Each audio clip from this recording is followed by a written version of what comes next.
गणनायकाय गणदैवताय गणाध्यक्षाय धीमहि गुणशरीराय गुणवन्दिताय गुणेशानाय धीमहि गुणाधीताय गुणाधीशाय गुणप्रविष्टाय धीमहि एकदन्ताय वक्रतुण्डाय गौरीतनयाय धीमहि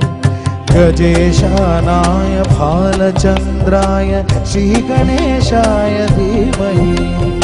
एकदन्ताय वक्रतुण्डाय गौरीतनयाय धीमहि गजेशानाय भालचन्द्राय श्रीगणेशाय धीमहि